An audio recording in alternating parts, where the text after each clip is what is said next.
Welcome to the Sacred Window podcast. My name is Christine Devlinek. The Sacred Window refers to the tender, magical, and remarkable weeks following the birth of a baby.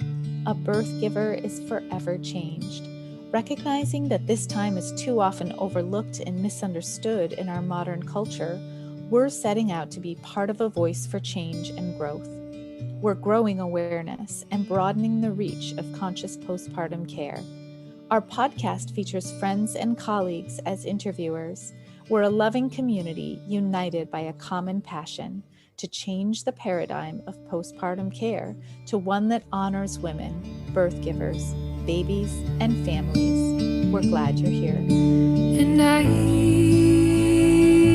will never be the same again.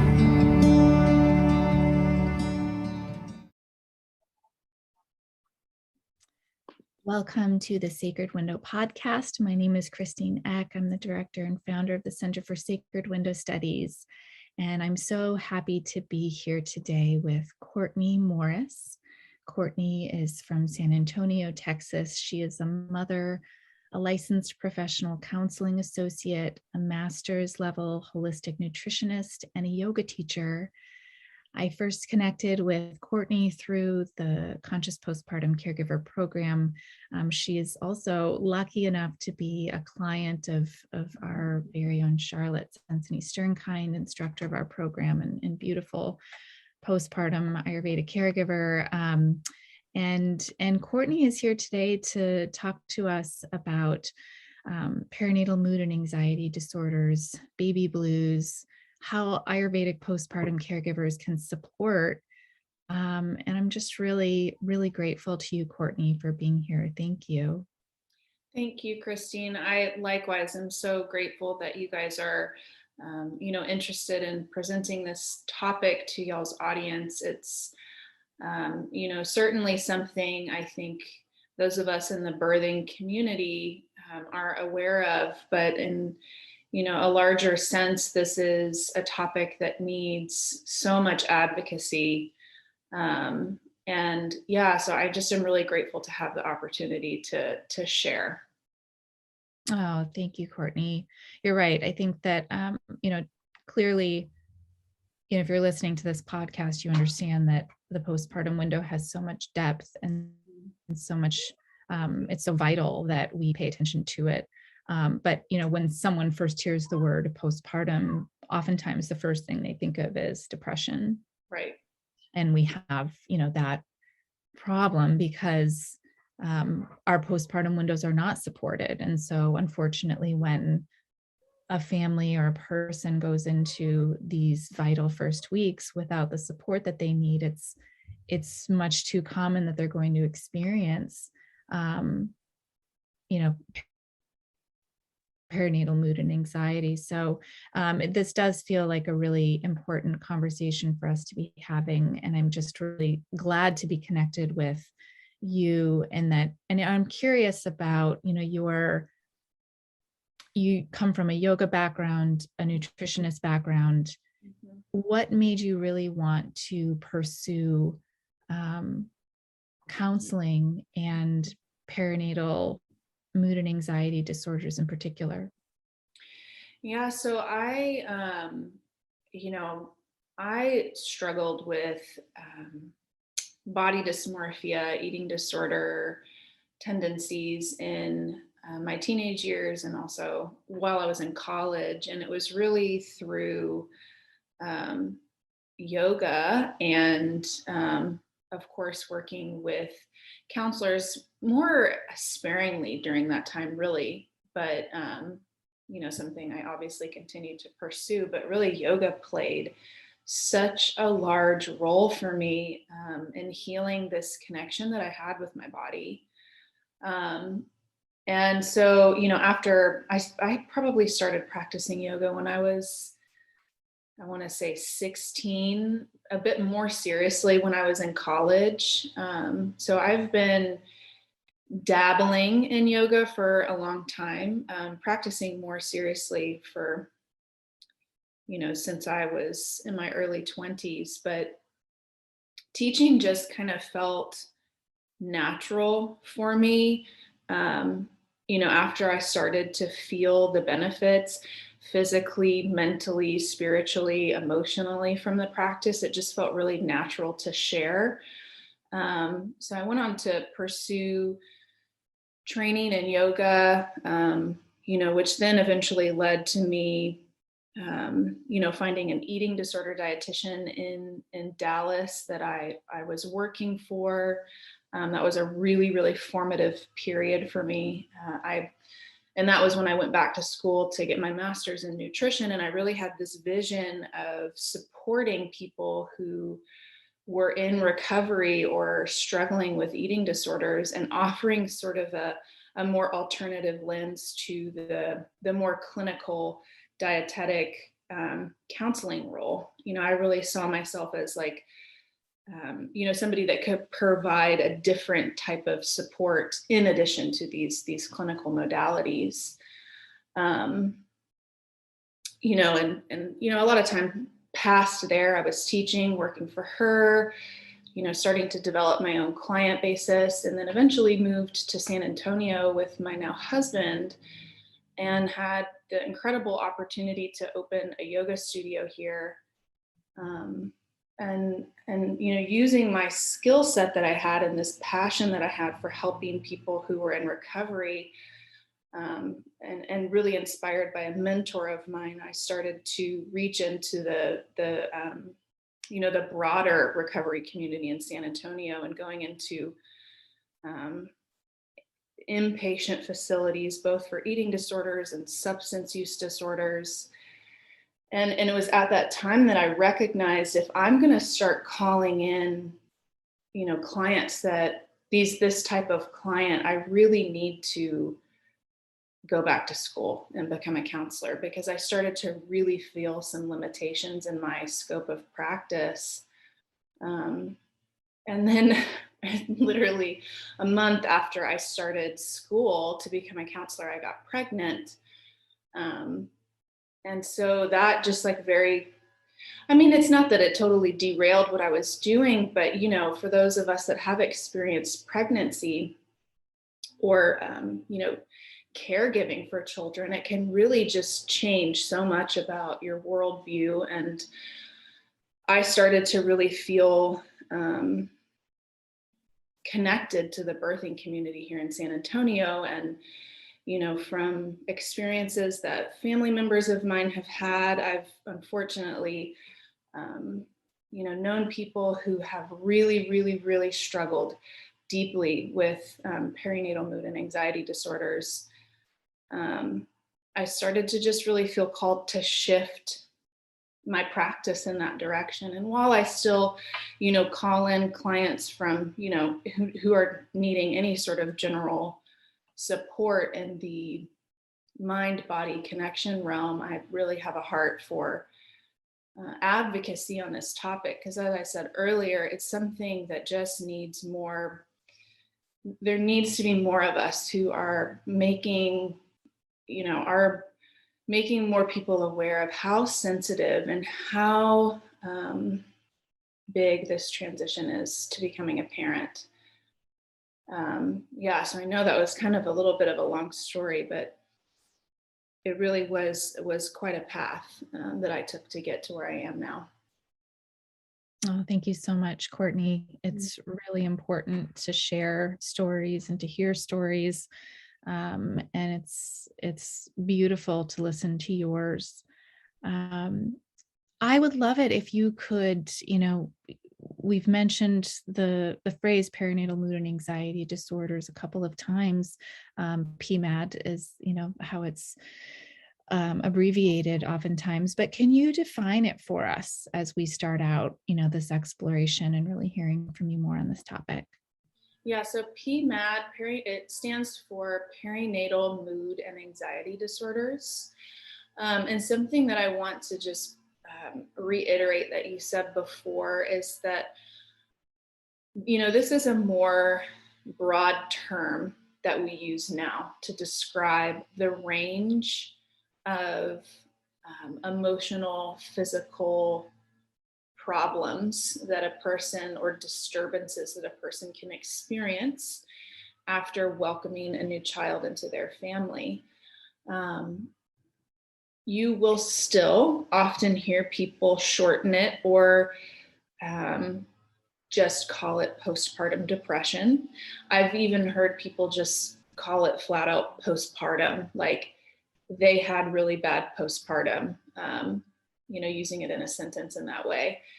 And I, even though I think, gosh, it would be so amazing in those situations to just provide some psychoeducation for, the misrepresentation of that term. Generally, what that person is referring to is perinatal mood and anxiety disorders, which again is why I feel that it's so important to, again, advocate for this wide range of symptoms and experiences a person can have, because it's not just depression.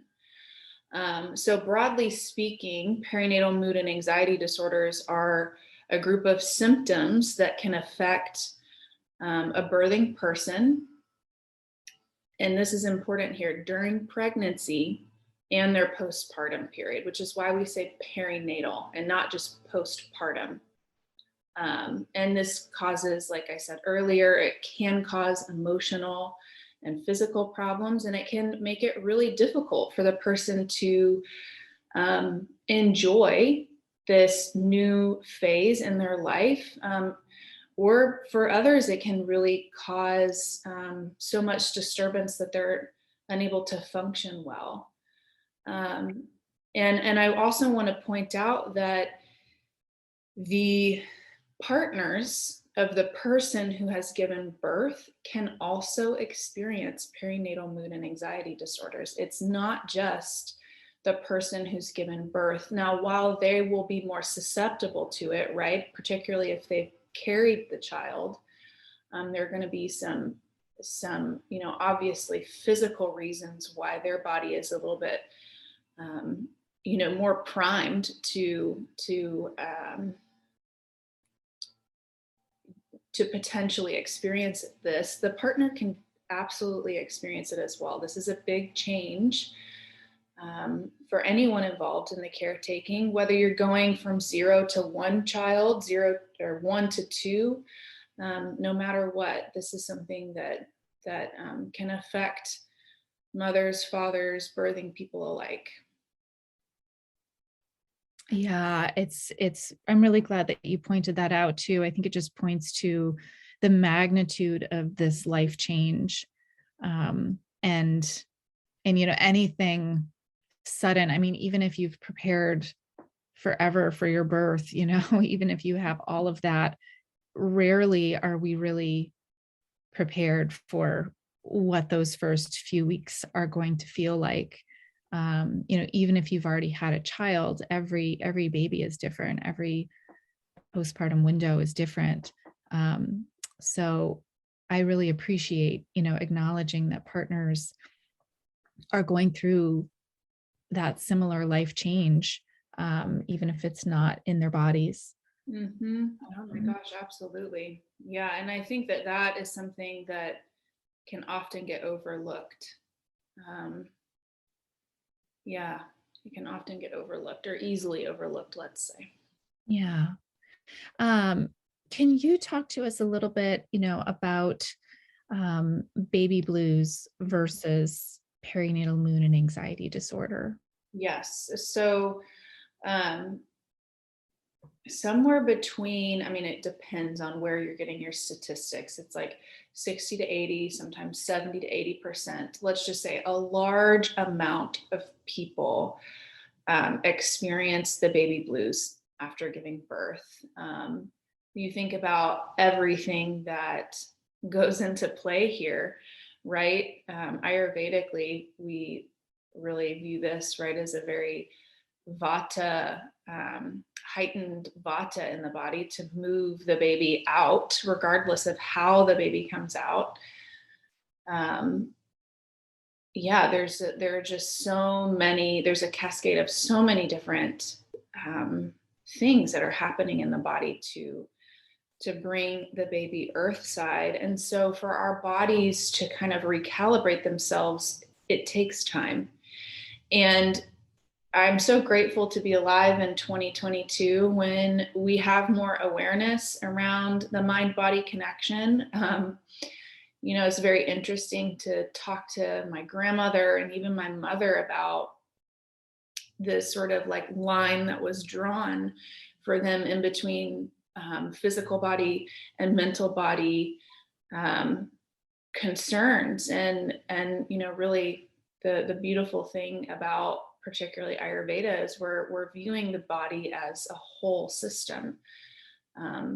If there are physical disruptions, there are going to be mental disruptions as well, and spiritual disruptions as well. So, it's this holistic system.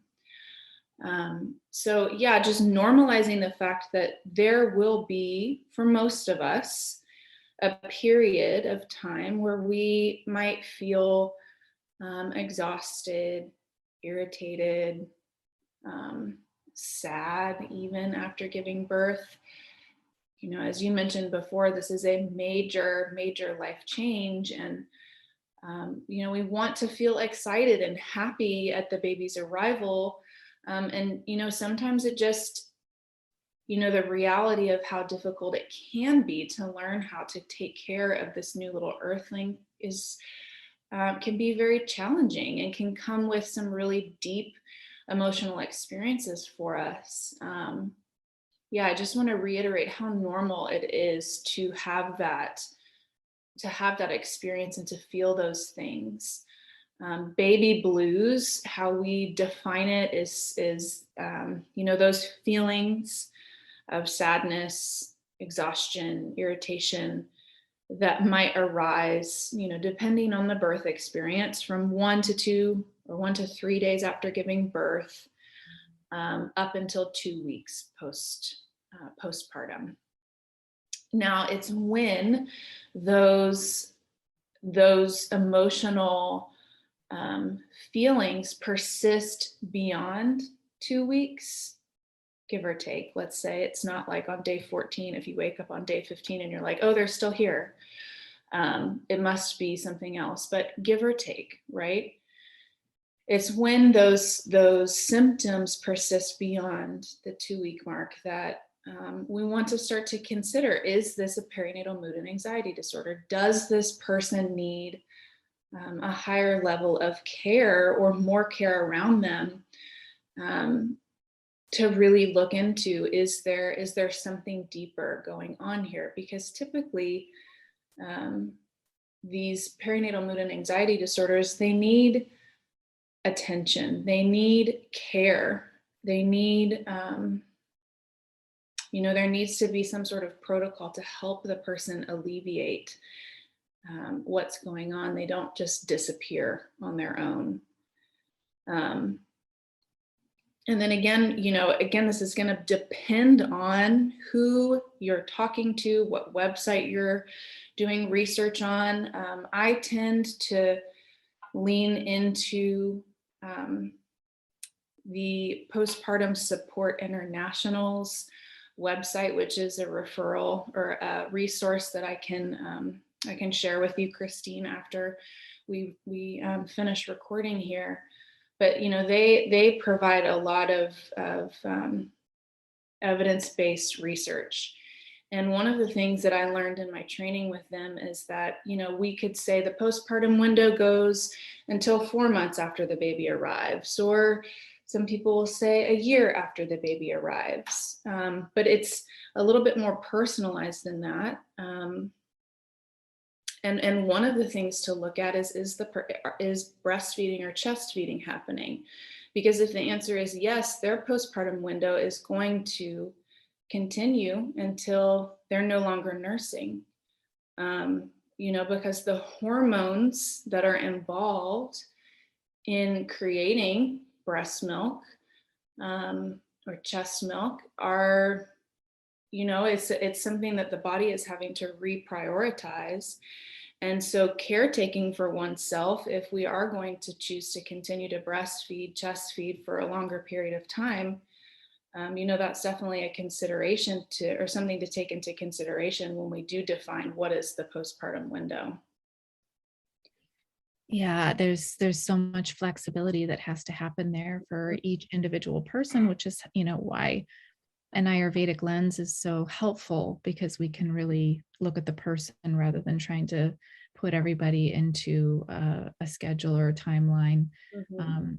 Listening to you sort of talk about the baby blues and how we sort of collectively define that, I think some things that pop up for me too are just the physical pain that people experience after their babies are born. I remember just being surprised, like, it felt like I had been, like, beaten, Mhm. the day after giving birth to my first child. It just what my body had to contend with in order to feel strong again was surprising, and that took me off guard.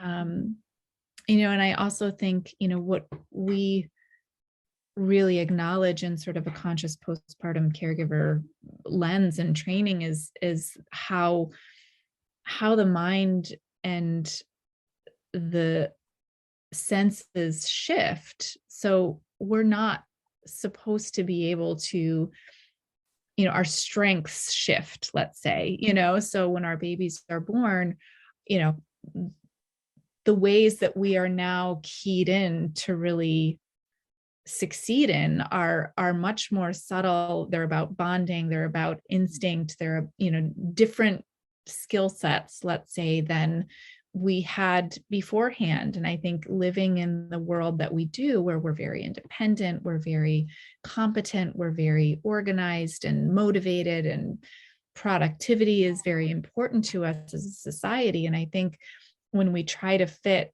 our new skill set that we have as a postpartum person into the expectations that we may have for ourselves or that others may have for us, there's like a conflict there. And it doesn't seem surprising at all that people might struggle with, oh, why can't I, you know, perform in the way that I was able to perform before my baby was born? Um, yeah, I think that's so important to highlight, because if we as a society had, compassion and real awareness around what, how the body and the mind and the spirit shifts to work a little differently postpartum, perhaps there would be less pressure that people place on themselves, or less effect of feeling down about this change. Um, it's interesting to think about it that way. That is such a good point. And as you were talking, I was reminded, because I was, I can't remember when I started the program with you guys, but I know that I gave birth before the program ended. So I was entering into my first sacred window, in the midst of the training. And so I had a few just individualized assignments that were given to me. And I remember Julia gave me, was it Julie or Julia? Julia. Julia. Mhm. Yeah. She gave me this assignment. Um, and I know it was based on, she was listening to me describe everything that I was doing in my life, which, was a lot. I was doing a lot, managing a business, going to school, doing this training, on top of, everything else that we have to get done to live in a fairly clean, organized home, right? And she gave me this assignment. I can't remember the specific details, but it was to address exactly what you just brought up, this idea that, you know, our our definition, our understanding of productivity and of time has to change when we become a parent. And I remember, I believe she, she gave me, it was like, okay, let's imagine that you have 12 hours in a day, write out everything you did for 3 days. And then it was something like, she had me imagine what it would be like if I only had 4 hours to accomplish everything that I needed to accomplish. How would I prioritize those things? was just so meaningful because it was just so true, when it comes down to taking care of a newborn, especially if you're the primary caregiver. You could be awake for 12 hours in a day, but you certainly don't have, the space that you had prior to having a baby, especially, when they're fresh and, newborns. But yeah, redefining productivity in the midst of all of this prior to the baby's arrival is something that I love to bring up with parents that I'm working with, because it can be really triggering for some people. I know it was very triggering for me to assume, like, gosh, like I'm not going to be able to, maybe I have to reprioritize business um, my business responsibilities or my school responsibilities or my home responsibilities, because these play into how we define ourselves. But the energy that is required to care for a newborn is all encompassing. And then to bring it back to the topic that we are discussing today, to actually be able to witness oneself or to recognize symptoms that are, could be perinatal mood and anxiety disorder. We have to allow for space, and not just be busying ourselves. We have to give ourselves space to feel what is going on with me. How am I feeling? Because then again, that's where we can really use the wisdom of Ayurveda. I know something that we talked about before this was, the universal qualities, how one of the things that an Ayurvedic postpartum caregiver can really equip their clients with or one of the things that I find to be really useful is equipping them, maybe I don't know if you guys still do that assignment where you have them make the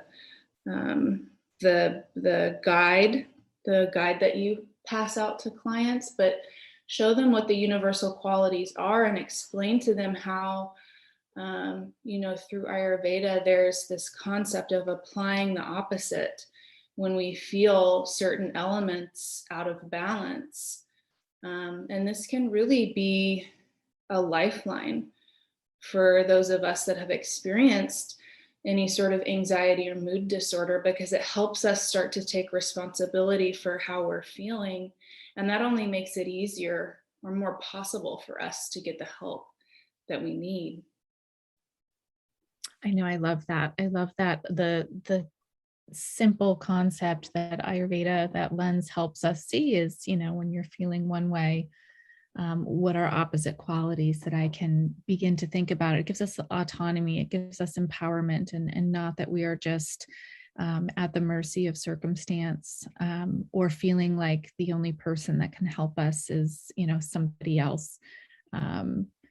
Yeah, it's so beautiful. Courtney, I'm gonna have us take a super quick break, and then I want to come back and explore some general signs and symptoms that we can sort of, use in our practices and use for ourselves or anyone we love, looking at baby blues versus perinatal mood and anxiety disorders.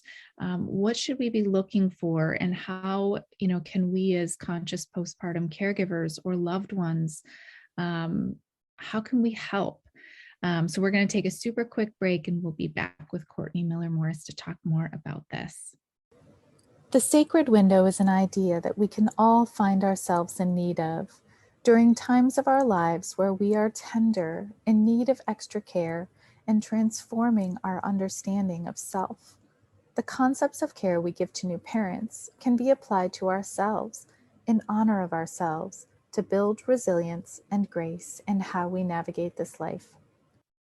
Okay, we are back.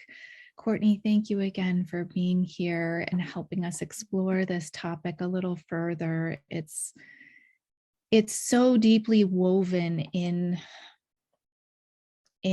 doula care, or caregiving, as a profession in this particular window of time is so meaningful, obviously, to me and to, all of us in this community. Um, but yeah, there's like that piece of, my scope of practice as a postpartum caregiver or doula is one thing, and you referenced our, some of the assigned final projects that we've had people do. And one of them is still to create a resource and referral guide with many different helpers, that families might need, because, when it comes down to it, the doula can't be the only one there to help. That's not sustainable. We need to have a community and an awareness of who the helpers are. And for those of us who are doulas, caregivers, we're not a licensed profession. So we absolutely have our safe scope of practice that, what we can do is so meaningful and incredible.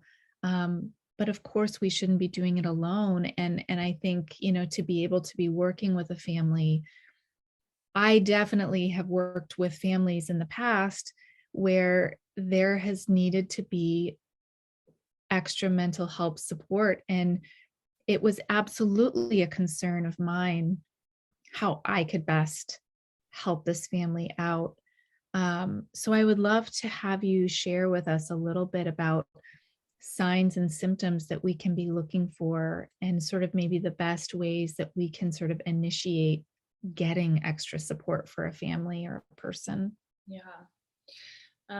So the first thing is, going back to the comparison that we were drawing, or the differences, right, between baby blues and perinatal mood and anxiety disorders, is first asking yourself the question of where are they in their postpartum?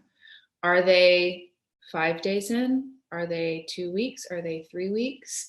That's a very important piece, right? Because we don't want to assume that it is potential mood and anxiety disorder unless they're outside of that 2-week window. Granted, these mood and anxiety disorders can begin in pregnancy. But as you were mentioning, scope of practice, I think that's the first question you ask yourself is, are they outside of that 2-week-ish window where this could just be baby blues? The symptoms are going to range here.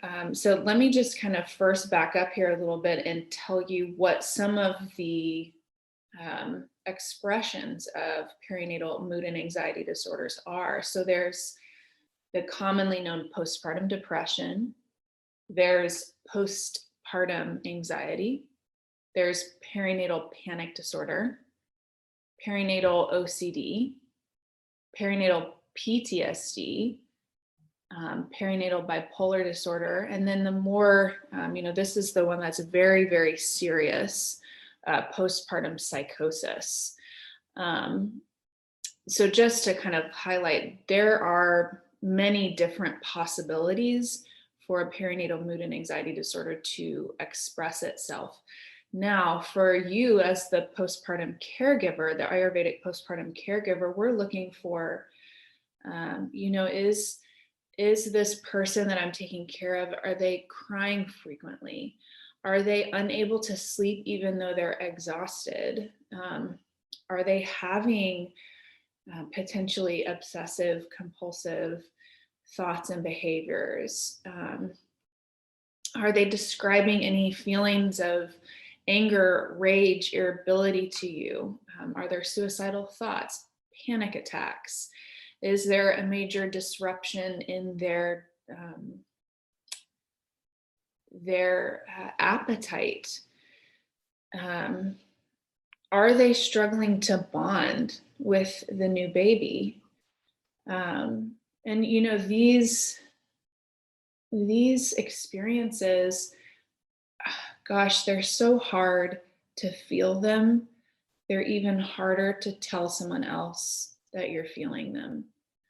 But typically, when somebody invites a postpartum caregiver in, there's an emotional bond and trust that has been established, potentially prior to the care even beginning or as the care goes on. And, sometimes the birthing person, when, especially if you're um, offering them biangas, like if you're facilitating that, there can be some processing external processing or talking they want to do with you. And when you do hear, or if you do hear any of these symptoms, of course, the signs and symptoms are not limited to what I just described. But these are certainly the ones that we can look for. If you do hear them describing this being something that they're feeling overwhelmed with, again, beyond that 2-week period, this is when it's really time for us to call in higher levels of care. And this is when that referral list becomes so important to equip these parents with, and to maybe even help facilitate them, or any advocacy work we can do for our clients when it comes to helping them decide, should I go, or how can I find a mental health counselor, or how can I find a lactation consultant or a psychiatrist or a family wellness practitioner that can help them just understand what the next best steps are. How common is it to have, counselors that are well versed in the postpartum window? So the organization that I mentioned earlier, Postpartum Support International, is one of the major training facilities that mental health professionals will utilize. And it's not just mental health professionals. I mean, physicians, counselors, social workers, nurses, a lot of people on the more clinical side of care will go through training with them to, get a more rigorous understanding of what to look for, how to help. So I really like to refer, I would say, for anyone listening who is asking themselves, what's step one in finding a counselor that is well versed in the postpartum period? Go to Postpartum Support International's website. I believe it's postpartum.net, or just Google Postpartum Support International. And they have chapters in every state. And you can go and look at there's a referral list for every state. Of course, this is going to be really important if the client is needing somebody who offers insurance, or really seeing a counselor. You have to find a counselor who's licensed in your state.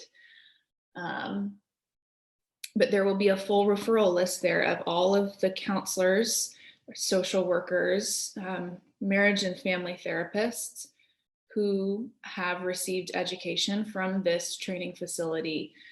And, it really depends on the state. I can tell you that, like, the list in Texas feels quite short to me, given how big our state is.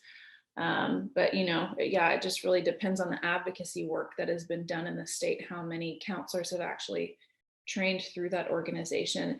Now, not to say that's the only organization that hosts credible training, but that happens to be, one of the larger ones.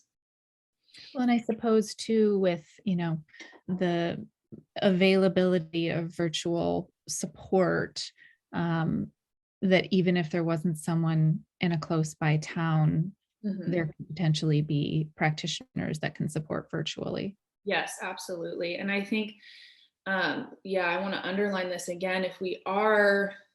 When it comes to perinatal mood and anxiety disorders, we are not taught, this is not something that, when you are getting trained, particularly as a counselor in school, we are learning about diagnosis through the DSM. And perinatal mood and anxiety disorders they aren't classified in the DSM this way. So this is not something we're taught in school. Counselors have to seek outside training to become well-versed in this type of support. And so, even though places like BetterHelp or, these big hubs that are offering online counseling can absolutely offer very high quality therapists, I really wholeheartedly believe this is not a moment to just reach for any therapist. You want to find somebody who's specifically been trained in caring for this type of mood disorder. And again, it does not have to be through Postpartum Support International. There are many ways that a person can acquire training or experience in providing care in this way, but that's just one of the ways that I like to vet people that I put on my referral lists. And as you mentioned, with one of the silver linings of the pandemic is counselors actually being able to offer teletherapy, and so we're not limited to the people who are in just our city. We can see, I can see anybody who lives in the state of Texas as opposed to just people who are in San Antonio now. That's wonderful. That is such a valuable perspective, Courtney.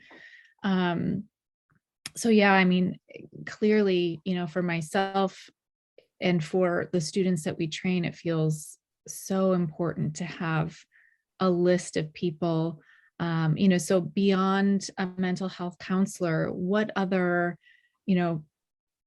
referrals, helpers, resources do you like to have on hand to support someone who might be experiencing perinatal mood and anxiety disorders? Yeah, so definitely counselors, individual counselors, also counselors that offer couples counseling, because sometimes both are needed, or sometimes just couples counseling, or sometimes just individual. So I highly recommend finding at least a couple that can offer one or both of those. I personally think it's important to have some medical doctors, maybe some more integrative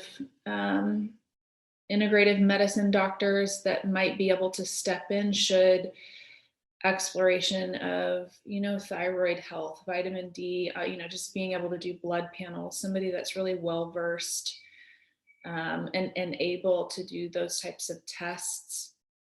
Psychiatrists, particularly if there is some concern about postpartum psychosis. This is when really much higher levels of care are going to be potentially needed, not just with psychosis, but just as an example.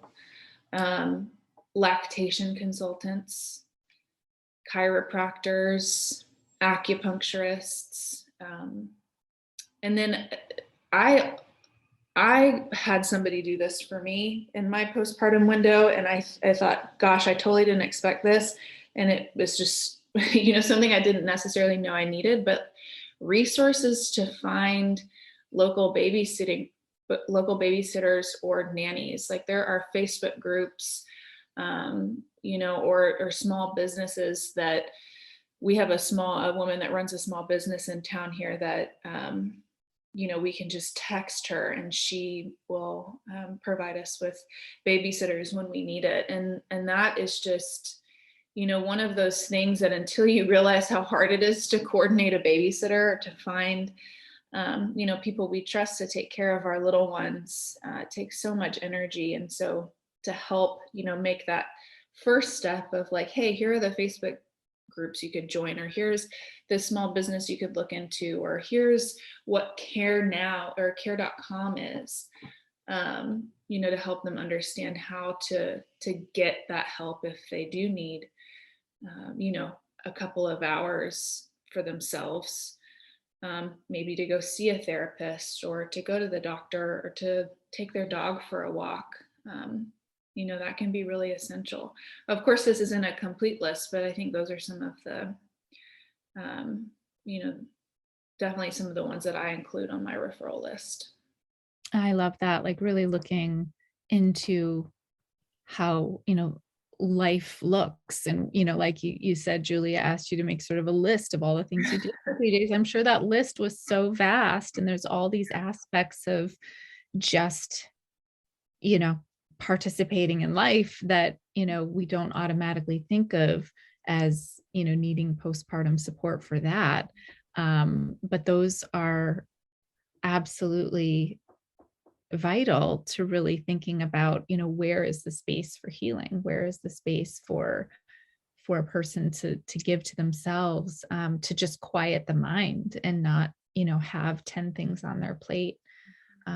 So those things like, care for older children, somebody trusted to leave the baby with when you need to go and attend to yourself, support with home care, pet care, support for, just regular, like who's going to go and pay all the bills, like who, what can we automatically set up that we don't have to think about. Oh, so good. So, I guess, the one last thing that I'm would love to, sort of have us cover, is really we as conscious postpartum caregivers, yes, we have this, list of referrals, but what do we have in our toolkit that we can actually do when we are with a client, when we're supporting a client? Gosh, that's such a good question. And I think that this really, this is going to depend, at least my response to this, it's going to depend on the training of the caregiver, right? I know, because I know that many of the people who were in my program at least had like lots of other interesting experience that they were bringing to the table. I think one of the biggest pieces that really anyone can offer is talking with the client about, are they eating? Are they drinking water? And if they have a difficult time answering that question, helping them come up with ways to streamline at least snacks for themselves. I know that some people really like to set up like a little snack station around the different parts of the house where they might be nursing. This is only reasonable if you don't have dogs that like to sniff around for snacks, right? But, helping them create systems for themselves so that they can get nourishment. One of the things that Charlotte had me do that was so profound for me, this sounds super simple, and that's the beauty of it, is super simple but so profound, was she had me get 2 crock pots, and she wanted me to have something in one of the crock pots that was more savory and something that was more sweet. So I would make, or my mother was here for a long period of time after I had my daughter. My husband also helped with this. Something that like a khichdi or like a sweet ghee rice. Just constantly having something going in these 2 crock pots kept them warm so that at any hour of the night when I woke up or found I needed nourishment after nursing, I had both options available, and they were going to be easily digestible by the body. I find that I'm also, people are also really encouraged to drink water when they're getting this unctuous food. So just little suggestions like that can really make a profound difference, because boy, can we get hangry, right? When we are not nourishing ourselves, especially if we're nursing. But then, if you have additional, like if you have more Ayurvedic training, or if you have more training in nutrition, and you can really help the person understand maybe different herbs or supplements that they might want to consider adding in, or helping them take a close look at what they're taking, this can be another really important tool tool for the parent. From a mental health perspective, we tend to talk about omegas and vitamin D and minerals and iron supplements because of what we do know in terms of how those vitamins and minerals relate or potentially relate to perinatal mood disorders. But then, I think the final thing I'll say is giving space for the client to be quiet or maybe take a nap, while they're in your care. Again, that was something that Charlotte and then, my other caregiver, Debbie, did for me, just gave me space to just like not talk and to just be really still and to sit in reception. And sometimes that was filled with tears. Sometimes it was, noticing, gosh, I am feeling really irritable today or really anxious today because I can't relax. But how profound is that to be given that space or to be held in that space to witness oneself? And sometimes we can't always see that or feel that as the caregiver, but just containing the space and holding it for a person can be so profound at any point in life, but particularly in this one when, our job is to sustain another life. Oh, it's so good. We think about and we talk about and teach about how the birth giver's needs are synchronistic to the baby's needs. The birth giver needs just as much care as that brand new baby. They are just as vulnerable as that new baby. And so I sort of like to look at it as, the parent's job is to take care of the basic needs of their babies. And it's the caregiver's job, the doula's job, to take care of the basic needs for that birth giver. And, caring for their, their body. Had they had a bath? Like, how is their bottom feeling? What can we do to give them comfort? Taking care of their digestion. What do they need to have a happy tummy?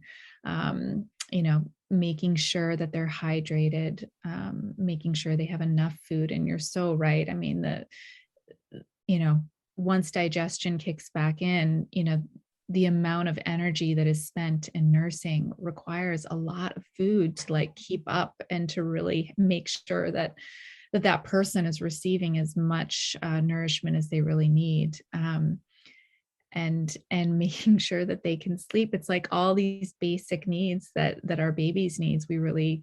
Those are the things we can think about for taking care of our clients. And I find it so beautiful how aligned they are. And I think kind of how it really points out that it's those simple, basic things that when those are taken care of, people are so much more likely to feel balanced, to feel resilient, to feel like they're handling this transition in a smooth way. I love that connection that you just drew between the birthing person, the needs of the birthing person, and the needs of the newborn. That really just gave me chills, like how similar they are. Yeah, I mean, that really is very profound when you think about it that way. Because I think that I'm speaking from like my own experience, and then obviously like anecdotal experience of parents around me, it can feel kind of difficult to acknowledge in some situations, or to even acknowledge how much help we're going to need. But yeah, if we could think about it more in terms of just this new parent needs to be caretaken or taken care of with the same sort of intention as the newborn. What a beautiful comparison to draw. And I just think, wow, how amazing is it for people who do get to experience that type of care, during such a precious, tender, vulnerable window in their life, and to, to really allow that space to be held for them by someone else.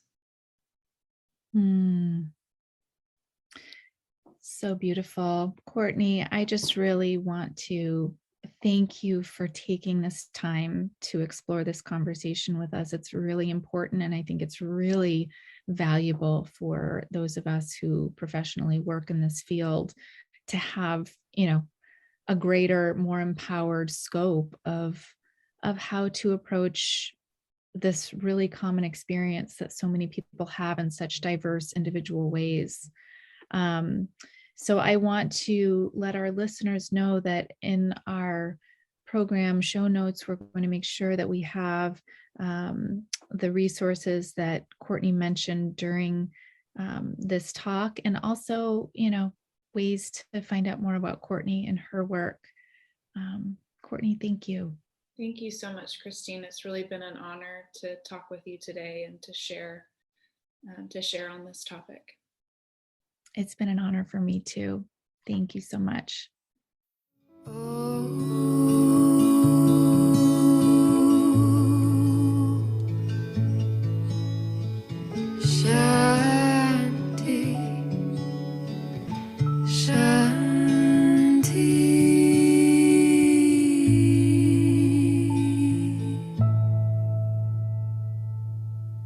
How can you bring something sacred to your current window of time? What do you have to offer to someone within their sacred window? We honor you for all you give and for who you are. Thank you for listening. The Sacred Window podcast is brought to you by the Center for Sacred Window Studies. You can visit us to find out more about our online training and mentoring programs, plus resources and products for and about the sacred postpartum window at www.sacredwindowstudies.com. Editing of our podcast recordings is done by Sienna Butler, and our music is written and performed by Sarah Emmett. You can hear more of Sarah's music by visiting www.sarahemmett.bandcamp.com.